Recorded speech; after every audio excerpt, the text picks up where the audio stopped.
Tenemos entrevistas muy interesantes y realmente profundas esta mañana. Quiero saludar a la doctora Lorena Cox, ella es psicóloga forense. Queremos hablar sobre los delitos en adultos y en menores. Tenemos un caso reciente que es el caso del joven del Centro Cometa que se escapó.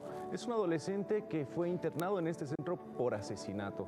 Fue encontrado en el departamento de Oruro. Pero ¿qué es lo que sucede con los jóvenes, los menores de edad, cuando ya cometen delitos que son prácticamente, tendrían que ser penados como si fueran adultos? Y ahí está la pregunta. Doctora, muy buenos días.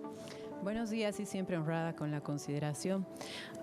Es muy importante establecer que cuando existe la comisión de delitos mayores, como se conoce y se entiende como delitos mayores, pues porque conmocionan a la población, ¿no? Es justamente lo que lleva a preguntarse qué es lo que pasa por la mente de esta persona que comete ese tipo de delitos y más aún tratándose de menores de edad. Entonces, ¿cómo se debe proceder, no? Desde el aspecto jurídico existe esto de la jurisdicción penal, justamente, que como su nombre lo dice, implica la comisión de un delito, por tanto la aplicación de una pena, por eso es jurisdicción penal. Sin embargo, en el caso de menores, menores de edad, menores de 18 años, estamos diciendo, pues se entiende a estos como menores con responsabilidad penal o menores infracciones, porque no se entienden delitos sino infracciones. Por tanto, no se aplican penas, sino medidas socioeducativas que lo que pretenden es, como su nombre lo dice, reeducar esta conducta delictiva que ya ha generado algún tipo de infracción. ¿Okay? Entonces, cuando se está hablando de menores, no se puede tomar una decisión unilateral, por ejemplo, desde el punto de vista legal, como en adultos, sino con la participación de un equipo multidisciplinario que está formado por un psicólogo, un trabajador social y el abogado, básicamente, que es el representante legal. Entonces, implica no solamente el abordaje de las causas que han motivado para la comisión del delito, o bueno, de la infracción, ¿no?, para que en este sentido se pueda aplicar alguna medida socioeducativa que vaya a reeducar esa conducta, ¿no ve? Entonces tiene que ser equivalente a la infracción cometida. Entonces hacen estudios socioculturales, familiares y legales, porque pues se entiende que los menores de edad son imputables. ¿Qué significa eso? Que no son responsables de la infracción o del delito cometido, aún sea este un delito mayor, como lo hemos entendido hace un momento, ¿no?, que ya, por ejemplo, implica esta suerte de asesinatos o homicidios, o en el peor de los casos, incluso abuso sexual. Entonces, a ver, estamos hablando de personas que ya de por sí no son responsables, ¿no? Porque pues han debido haber cierto tipo de circunstancias que han motivado esta conducta. Claro. Pero ¿de qué conducta estamos hablando? Estamos hablando de una conducta que supone ya, como en el presente caso, una escalada violenta. Es decir, se trata de una persona que inicialmente ha debido comenzar por infracciones leves, ¿no?, que se han ido agravando a lo largo del tiempo a tal punto de pues, bueno, llegar a la situación esta de poder disponer de la vida de otra persona, que en este caso era el amigo, ¿no? Exacto. Doctora, ¿y qué le parece si vemos el caso y lo analizamos? Claro que sí. A ver, vamos a ver el siguiente caso de este joven que escapó del Centro Cometa y ha sido recapturado. Enseguida retornamos con la doctora Cox para analizar este caso en particular. Fueron efectivos de la Fuerza Especial de Lucha contra el Narcotráfico quienes lograron encontrar al adolescente de 16 años, acusado de asesinar a su amigo con un disparo de arma de fuego. Se realizaba controles de seguridad a vehículos de transporte público y privado, circunstancia en la cual proceden a detener un vehículo que se dirigía a la ciudad de Oruro, donde a la revisión de las cédulas de identidad había un sujeto que no contaba con la respectiva cédula de identidad. Es en esa circunstancia que empiezan a realizar las pesquisas correspondientes en torno a la identidad hasta que logran determinar que el sujeto era el menor de edad que habría evadido del Centro Cometa.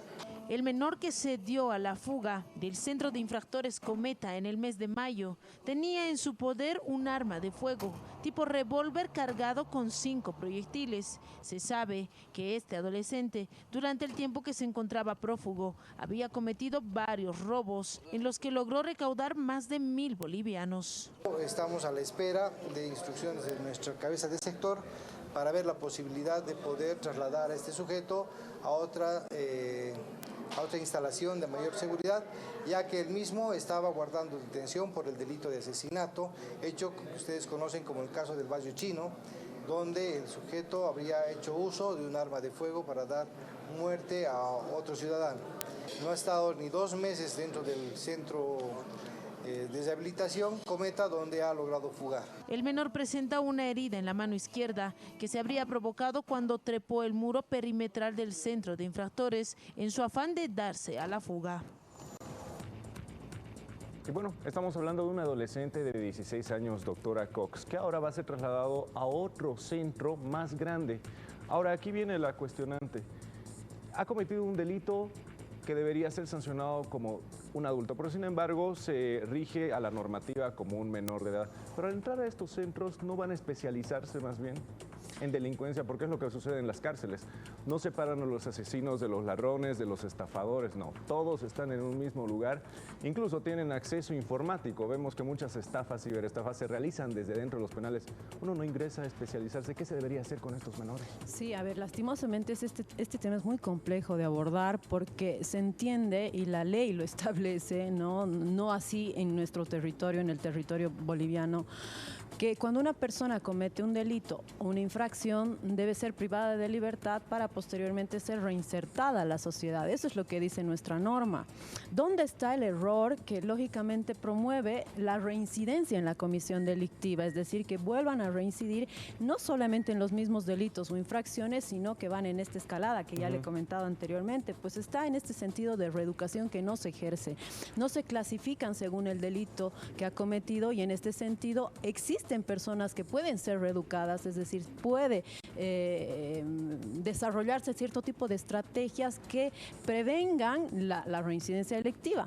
Pero en otros casos no, Cuando ya se está observando, por ejemplo, que desde edades tempranas existe esta peligrosidad criminal que justamente supone la reincidencia en la comisión de un delito y que va en escalada, ¿no? Ya estamos hablando de un perfil de personalidad que ya se está formando. Si bien la personalidad se forma hasta los 21 años, ¿no? Podemos ir teniendo pautas de cómo va a ser la personalidad de este sujeto, en este caso, que ya presenta cierto tipo de incidencias criminales, ¿no? Pues porque ya tiene planificación en su conducta, no por nada, digamos, ha podido realizar un estudio para poderse fugar del centro de menores infractores, claro, donde está, a la suerte del augurio del equipo multidisciplinario únicamente, ¿no? Porque no exactamente, no existe un control disciplinario en el sentido legal, en el sentido policial. Y doctora, ¿no sería hasta peligroso un perfil de estos en un centro? Y tanto que sí, porque pues se reproduce este comportamiento al interior del centro penitenciario y del centro de menores infractores. Entonces es ahí donde desarrollamos esta suerte de comportamiento ya criminal, ya con un modus operandi, ¿no? Ya que va, como se ha observado anteriormente, está reincidiendo en estos comportamientos violentos que lastimosamente ya se han generado en el entorno y en el contexto social en el cual se ha desarrollado, ¿no? No hay que olvidarnos que eso es muy determinante para, si acaso, también incluso tener acceso al porte de armas, ¿no? Que eso no está permitido dentro de nuestro territorio y solamente está permitido para quienes, para aquellos que, bueno, pues hacen uso y ostento de las armas, cuáles son los policías y los militares. Entonces, ¿qué estamos entendiendo? Que ya tiene el uso y la disposición de algún tipo de elementos, armas, con seguridad, algunos otros menores, por ejemplo, armas blancas, antes para concretar sus hechos. Incluso puede que tenga más cancha, por así decirlo, que personas adultas que son mayores de edad, porque hemos visto que ha sido un crimen en el mercado chino, manejo de armas. Sí, lastimosamente y según los estudios que se han llevado adelante, y esto es muy alarmante, mucho más que, digamos, el observar el comportamiento de una sola persona de manera aislada, sino que en el 90% de los casos que se hacen estudios en cuanto al perfil criminal que presentan desde la adolescencia, este es muy compatible con un perfil psicopático, con un perfil antisocial. Wow. Y el perfil antisocial es justamente el que se caracteriza por la ausencia de culpabilidad, remordimiento, planificación, un alto coeficiente intelectual, manipulación, ¿no? Escasez en los afectos. Y esto es lo que genera que progresivamente se conviertan en criminales, en asesinos. Bueno, ya se ha desarrollado un delito mayor que, sin embargo, tiene una pena mínima de 6 años, pues porque estamos hablando de menores de edad, ¿no? Entonces, ¿cuál es la incidencia de este tipo de comportamientos? Pues, lógicamente, implican un riesgo para terceras personas, implican un riesgo para la población. Pero, a ver, Si nos ponemos a pensar que el 90% de las personas que son evaluadas ya presentan este perfil, nosotros estaríamos respondiendo a una sociedad que ya se marca por estos parámetros comportamentales, por estos parámetros conductuales. Entonces estamos en un riesgo inminente. Bueno, lastimosamente, este tipo de perfiles no son susceptibles de cura ni con tratamiento, ¿no? Es más, el hecho de aplicar algún tipo de tratamiento puede ser contraproducente porque pues estamos brindando herramientas adicionales que puedan utilizar a su favor, que puedan manipularlas para que en este sentido reincidan en el comportamiento delictivo. Y lo que hacen es tratar de acceder a la libertad, pero no por este sentido de reeducación que se debe tener, sino para concretar nuevos y mayores delitos. Me dejo entender porque ya se ha desarrollado este modus operandi y el modus operandi implica, ¿no?, la comisión de un delito ya de una manera mucho más estudiada, mucho más establecida y que hace muy particularmente a las motivaciones de la persona. ¿Y cuáles son las motivaciones de la persona? Que se han desarrollado desde la infancia, básicamente que han devenido de la ausencia de apoyo educativo, familiar, profesional, que ha podido brindar este soporte emocional de desarrollo desde los niños hasta los adolescentes y que lastimosamente lo han encontrado en grupos sociales transgresores, cuáles son, por ejemplo, las pandillas. Y doctora Cox, para los padres de familia que nos están viendo en la casa, muchas veces pueden tener problemas con sus hijos, hijas, adolescentes, que comienzan a robar, comienzan a escaparse de la casa, comienzan a cometer ciertos delitos menores. ¿Qué es lo que tienen que hacer los padres en esta situación con el hijo adolescente que ya está cometiendo ciertos delitos y que muchas veces los padres tratan de encubrir o tratan de minimizar para que el hijo no sea castigado por otros, pero tampoco ponen las reglas en la casa? Ya, aquí debemos analizar inicialmente a qué tipo de hogar, ¿no? De contexto familiar pertenecen, porque a veces están reproduciendo estos comportamientos transgresores y violentos también los hijos. Entonces ahí es muy difícil de darse cuenta de que están incidiendo en infracciones o en delitos posteriormente, ¿no? Sin embargo, en el caso de los menores cuyo entorno familiar, digamos, que no es desestructurado, que se ha presentado como el más propicio de desarrollo y ya se presentan comportamientos así altamente llamativos, como por ejemplo el desarrollo de fugas del hogar, ¿no? Es decir, se escapan, ya sea sobre pretexto de, por ejemplo, algún tipo de relación sentimental y tal. Eso debiese llamarnos la atención precisamente porque las fugas de un contexto familiar es un indicador fundamental de que esta persona ha podido atravesar por otro tipo de delito aún más complejo, como se ha mencionado anteriormente, que es el delito de abuso sexual. Entonces, eso debiese llamar la atención principalmente a la familia para el sentido de abordaje y encontrar el motivo fundamental para el desarrollo de estos comportamientos transgresores. Doctora Cox, muchísimas gracias por acompañarnos esta mañana y por hacer un análisis de estos perfiles dentro de nuestra sociedad. Son parte de nuestra sociedad y realmente hay casos que nos preocupan más cuando vienen de menores que no están siendo sancionados justamente, por así decirlo, y que pueden llegar a ser un peligro en la sociedad. Y también para que los padres vayan tomando atención sobre ciertos comportamientos que se pueden generar en los hijos porque se pueden estar juntando con otras personas, pandillas y demás. Doctora Cox, para asesoramiento especialista, usted que es psicóloga forense, ¿dónde lo podemos encontrar? Sí, muchas gracias por esta pregunta. Entonces, nosotros estamos desarrollando trabajos justamente embarcados en todas las jurisdicciones y estamos trabajando en el edificio Atura, en el piso 3, oficina 3E.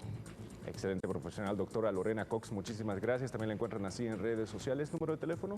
607-855-73. Excelente, muchísimas gracias. Hemos conversado con la doctora Lorena Cox, psicóloga forense. Continuamos.